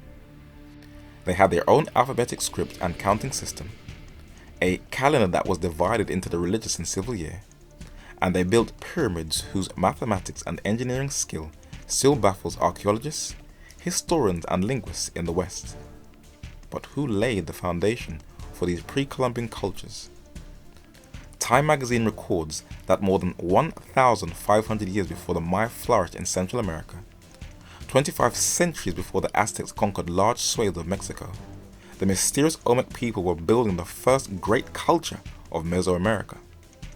Starting in 1200 BC in the steamy jungles of Mexico's southern Gulf Coast, the Olmec's influence spread as far as modern Guatemala, Honduras, Belize, Costa Rica, and El Salvador. They built large settlements, established elaborate trade routes, and developed religious iconography and rituals including ceremonial ball games, bloodletting, and human sacrifice that were adapted by all the Mesoamerican civilizations to follow. They found these wheel toys in the Olmec culture, when the cultures of Mesoamerica are not meant to have even discovered the wheel. They found this image of a Olmec artifact holding a human heart. The late cardiologist Dr. Gordon Bodarsky in the New York Times said the Olmecs had the oldest image of the human heart. What this cardiologist said was also verified in the Los Angeles Times.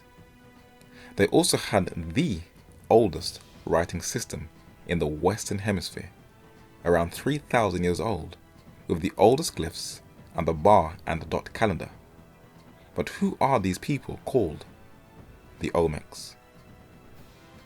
The late American ethnologist and archaeologist Matthew Sterling crouches next to a stone head of this culture. He said the features are clearly Negro. These heads are huge, and you can see how big they are when you measure it according to this woman who was standing on the left. They are roughly 6 to 8 feet tall, and the features are clearly black Kushite Africans. These are Nimrod's people, who spread his religion to the Americas and introduced a very highly cultured civilization, but also brought with them the dark practices of human sacrifice, the gross practice of bloodletting and ancestor worship. It is generally believed among most who are skilled in pre-Columbian studies that black Africans do not have the navigational skills to achieve such an accomplishment, though Thor Heyerdahl proved it. That's the common denominator that underlies the establishment view, but we have to look at the data and let the factual evidence explain itself. This skull was discovered in Brazil in South America, but on close inspection, Brazilian anthropologist Dr. Walter Neves said it differs from the morphological characteristics of typical Amarins, and in the New York Times in 1999, it said that the fossilized cranium has now been identified by Brazilian scientists as the oldest human remains ever discovered in the Western Hemisphere. Her features appear to be Negroid. She has been nicknamed Lucia, which is a Latinized form of Lucy. That was a name given to one of the oldest remains of a human skeleton that was discovered in Ethiopia. John Richard Archer, the first Black Mayor of London, England, had a keen interest in these black Kushite Africans who sailed into the Americas. He said that I am, and always will be, a race man. This feeling was born in me when quite a little boy in my natal city, Liverpool. The celebrated anthropologist in the human species strongly intimates that Africa had its share in the peopling and settlements of some sections of South America. He has been seconded by another researcher on this culture, in a very, very rare book that is quite difficult to find called Unexpected Faces in Ancient America. Alexander von Wutenau, a German diplomat to the United States and later professor of Mexico art history, was analyzing artifacts from the Americas and realized that they had races from all over the globe. And this is what he said.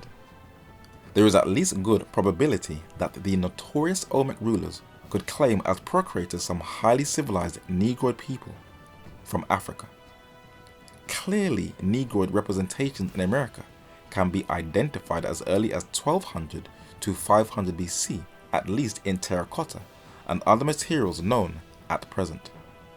This time would extend in the Old World from the reign of Ramses III and the later Libyan rulers in Tanis, Lower Egypt, to the epoch of the Ethiopian or Nubian domination of Egypt, including the 25th dynasty and the Negro king, Taharqa. So when studying history, we are led again to the king in the Bible, Taharqa.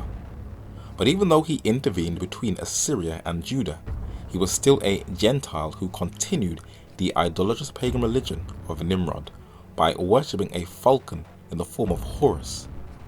And though the kingdoms mentioned, all influenced by black African Kushites, spiritually declined as a result of their idolatry, it is very strange that a race of people still have a desire to go back to its pagan practices, and in their quest for a racial identity, they make war against the very person who died for them, using all the arguments first presented by the men of the West. In the 2016 film Last Days in the Desert, starring British actor Ewan McGregor, it tries to reenact or distort what the Gospels actually said. It is an imagined chapter from Jesus' 40 days of fasting and praying in the desert, according to the IMDb, the world's most popular and authoritative source for movie, TV and celebrity content. And instead of Jesus having complete victory over Satan, the Lord is viewed as struggling with the devil over the fate of an ordinary family in crisis, setting himself a dramatic test with distinctly human conflicts, according to its official website. Many will argue and say, just chill, it's only artistic expression on celluloid. But remember that Hollywood is the world's most powerful and influential storyteller that has cleverly used the power of suggestion to completely undermine Jesus and subtly influence public opinion. And with today's generation having an unshakable faith in secular scientists, this gives them an invincibility over the minds of many, where they try to give a humanistic scientific explanation of Jesus' miracles. Time magazine had an article 10 years ago in 2006 titled God versus Science that said that brain chemists track imbalances that could account for the ecstatic states of visionary saints, or some suggest, of Jesus. If the narrator has read the whole article correctly, the scientists are suggesting that the Lord had some kind of chemical imbalance in his brain. A clever attempt to try to undermine his divine work, but it doesn't just stop there. According to the London Guardian newspaper, scientists claim that Jesus may have appeared to be walking on water when he was actually floating on a thin layer of ice, formed by a rare combination of weather and water conditions on the Sea of Galilee, according to a team of US and Israeli scientists. Oh Lord. So Jesus was walking on thin ice, making us believe that we can really rely on Israeli scientists to give a very balanced view on Jesus? That is so ridiculous. But while the arguments may look new, they can be traced to 12 leather-bound papyrus codices buried in a sealed jar dated around the 2nd to 4th century AD that were discovered in 1945 in Nag Hammadi, Egypt, that belonged to a group who were a counter-movement to the apostolic faith, the Gnostics. In a book that summarizes Gnostic beliefs, the Nag Hammadi Gnostic Text and the Bible by Andrew K. Helmbold, it documents what scientists are now claiming. It reads that in fact the silence of the Gospel of Thomas, which has been proven a fraud, for example about sin, miracles, demons, etc., can be closely paralleled in modern Christian theologies. And the Gnostics replace leaning on divine support for humanism. The stress on self-knowledge rather than ethics or doctrine reminds one of modern movements not only in theology but also in psychology and psychiatry. These Gnostic attacks against Jesus' divinity, his birth, life, death and resurrection, and his work of restoring fallen man back into the image of God has also trickled into the black conscious mindset. Jesus was born under strange circumstances, and she had to be put away privily, as the Bible teaches, because if she were seen pregnant, the law was, where's the husband? Where's the father? Well, you say Holy Ghost, but we know there's no human being born without the agency of a man. That's real. Before he found the nation. Now, I'm no Muslim, but I agree with some of the things they say regarding black people. And if Allah helps to make him a better man than Jesus can, then I'm all for it. I like messing with Christians, man. Because they easy to get. You can get on their skin quick, you know.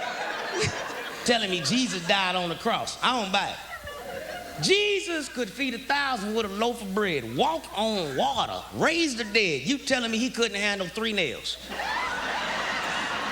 Black Jesus premieres Thursday, August 7th at 11.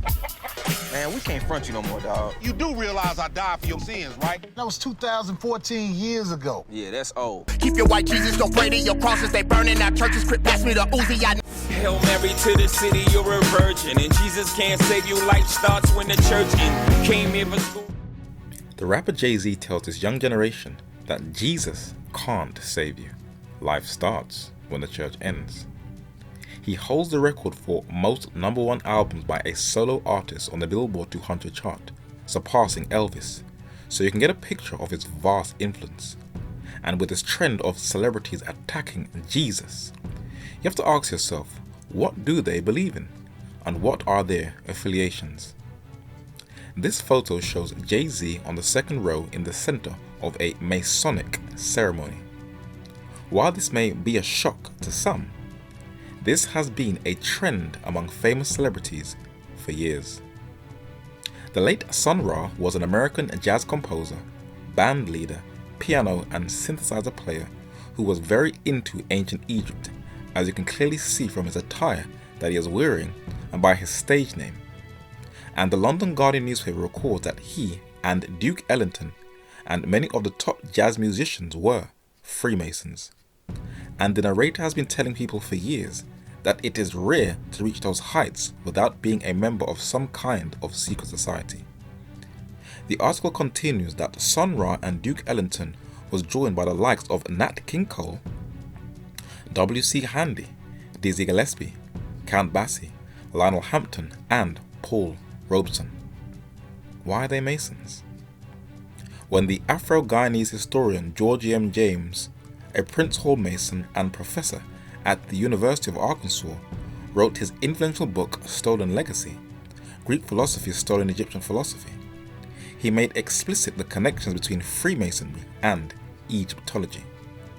For James, Egypt was the cradle of the mysteries and of the Masonic Brotherhood, while the Greek philosopher Socrates was merely a master mason and a brother initiate of the Egyptian mysteries, according to the London Guardian. The narrator decided to purchase his book many years ago, and it only follows the argument of Gerald Macy, as black conscious arguments have no originality, just borrowed from whites. And if you carefully read the writings of Herodotus and Manly P. Hall, they both tell you that the Greeks were initiated into the Egyptian mysteries, but they didn't steal anything, just continued Egyptian idolatrous paganism. So the evil eye, some call the all-seeing eye, has continued from Egypt into the West and can be seen in Roman Catholic churches throughout the world and also in Masonic temples all over the world. The Egyptian god Ptah, god of creation, art, fertility and of craftsmen, holds in his hand the Djed, which is called the backbone of Osiris. Today we would call it relic worship. And the icon for the most famous film awards, the Oscars, is holding the same symbol in his hand that represents the god Ptah. And the reason why the black conscious community go on and on about their stolen legacy, because when you are reading social media, they get enraged that whenever ancient Egypt is presented to the world by the entertainment industry, it always shows Northern Europeans who are playing the key roles. And the Great Pyramid, with its missing capstone, has become the insignia of the seal of the United States. And the birds on Egyptian coffins have also become the insignia of the seal of the United States. The home of modern Freemasonry is the United Kingdom, and it is not just celebrities but the British royal family is heavily connected with Freemasonry. And those in the higher echelons in politics in the Anglo-Saxon world, such as successive US presidents, have been Masons. Not just those in the 20th century, but the founding fathers, who also structured the foundation of the United States, were Masons, starting with the very first president, George Washington. And during the time of the American Revolution, African-American Prince Hall also founded Black Freemasonry, with approval from the Grand Orient Lodge of Freemasonry in the United Kingdom. That is why most US blacks are members of Prince Hall Masonry. And because of its connection to ancient Egypt, more blacks are becoming sympathetic to Jay-Z, for they see Freemasonry as a branch of their African culture. And as they become more sympathetic to the occult mysteries, it will open more and more inroads into darkness that includes the satanic sex cult of Aleister Crowley, the OTO, where London's Daily Mail newspaper says Jay-Z is linked to. This is not far-fetched, for during the making of the music video Run This Town, Jay-Z proudly wears a hoodie with the mantra of heroin addict and occultist Aleister Crowley, "Do what thou wilt," the same message Satan told Eve in the Garden of Eden. Crowley, a proud Satanist's occult fascination was based upon the rituals of ancient Egypt, and this is why he will get more sympathy by the Black Conscious movement. But are they fully aware of what they are getting into, and what is the aim of the occult? The best way to find out is by getting advice from an insider, and the late Freemason Manly Palmer Hall said, "The most dangerous form of black magic is the scientific perversion of occult power for the gratification of personal desire. Its less complex and more universal form is human selfishness, for selfishness is the fundamental cause of all worldly evil. A man will barter his eternal soul for temporal power, and down through the ages a mysterious process has been evolved which actually enables him to make this exchange. Though the demonism of the Middle Ages seems to have disappeared, there is abundant evidence that in many forms of modern thought, especially the so-called prosperity psychology, willpower building metaphysics, and systems of high-pressure salesmanship, black magic has merely passed through a metamorphosis, and although its name be changed, its nature remains the same." The mysteries, or secret societies, were therefore established. Why? For the purpose of unfolding the nature of man according to certain fixed rules, which, when faithfully followed, elevated the human consciousness to a point where it was capable of cognizing its own constitution and the true purpose of existence. So Manly Palmer Hall clearly tells us the root of secret societies, or the mysteries, and their overall aim: self-worship and a rejection of God that goes right back to the Garden of Eden over again. And this generation has been overfed with social media's so-called exposés of the occult and secret societies.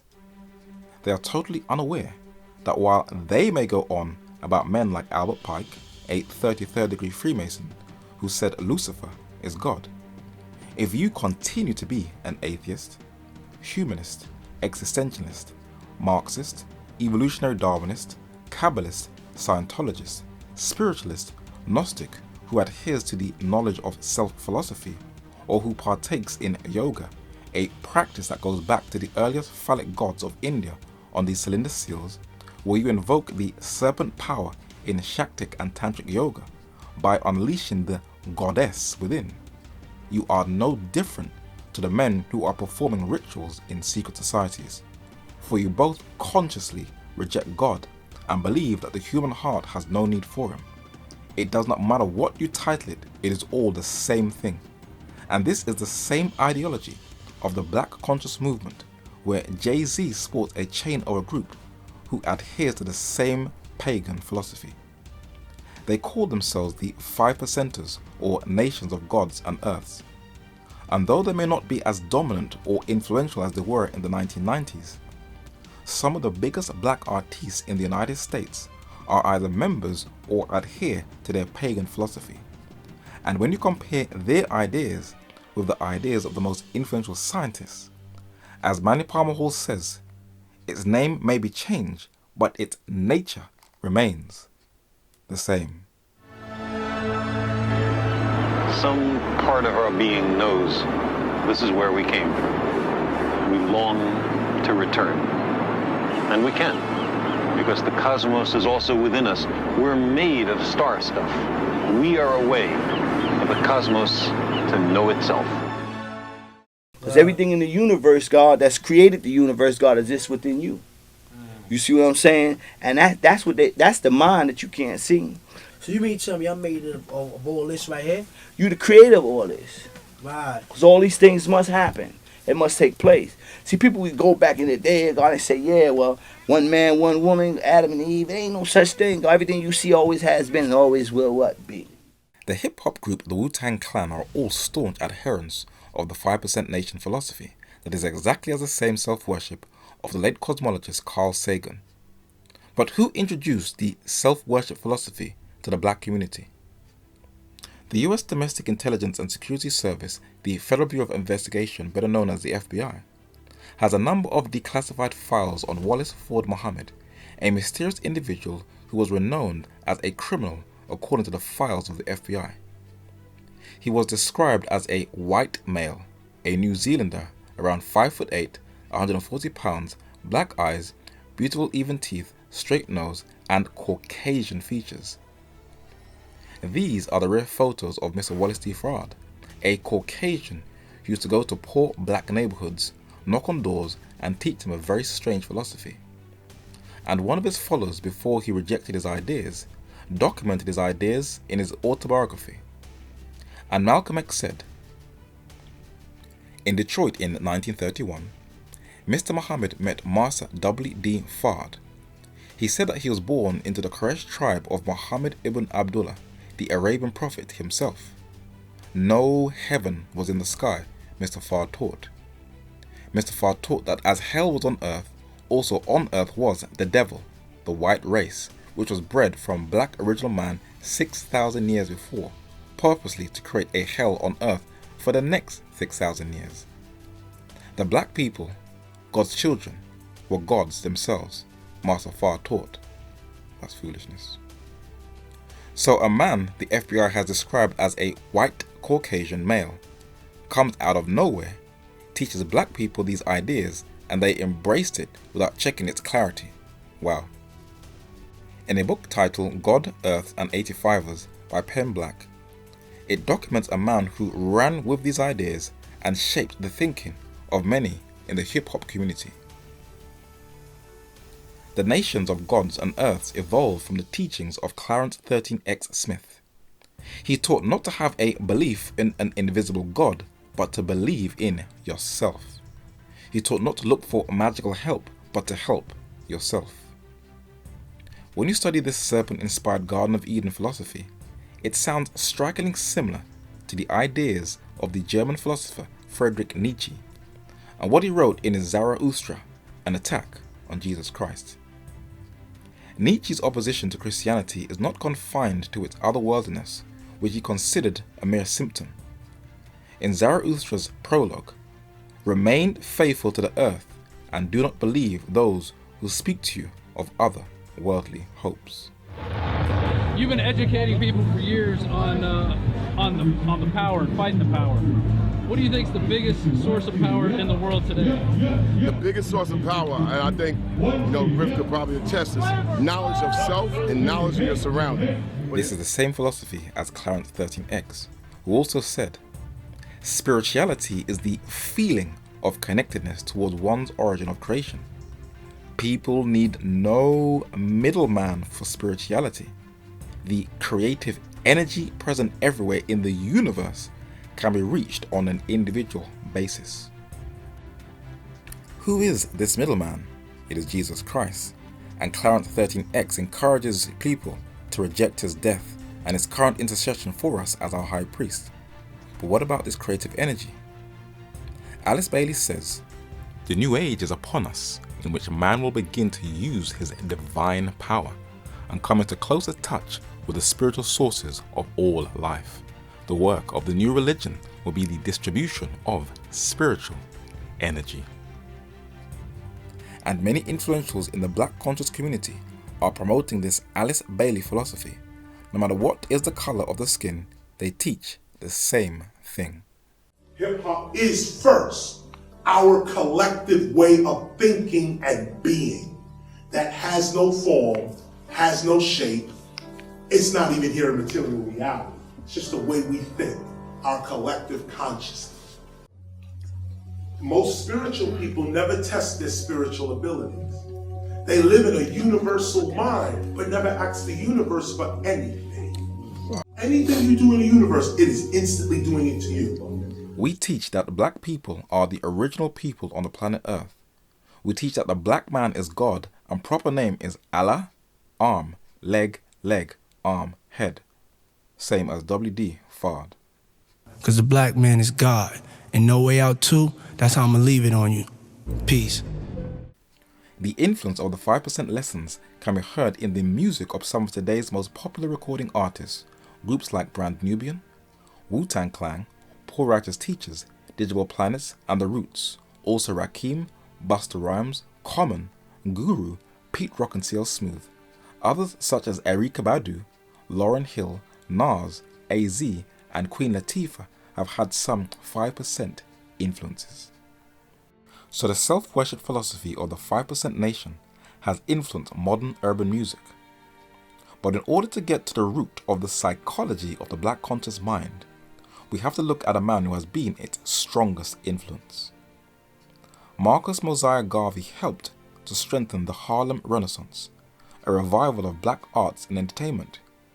He inspired and was praised by many black leaders such as Martin Luther King Jr., Malcolm X, whose parents Earl and Louise Little were staunch Garveyites.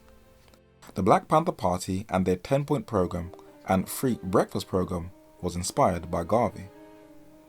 In the Caribbean, in Garvey's homeland Jamaica, the Rastas were founded on his philosophy. And the Black Hebrews of Harlem were also working with Garvey when he was alive. We shall carefully look at this man and his philosophy. And remember, as always, please research everything that is presented in this study. Feel free to subscribe to the Even at the Doors YouTube channel, where you'll receive regular videos. And you can follow us on Facebook and Twitter by clicking on the links below. I would just like to thank all those who have sent donations that have kept this ministry afloat. And if you would like to continue to support this work, also click on the link below. If you would like to see this work spread even further, you have permission to distribute this video for non-commercial or commercial use on the condition that you do not add or take away from the content of this study. Thank you.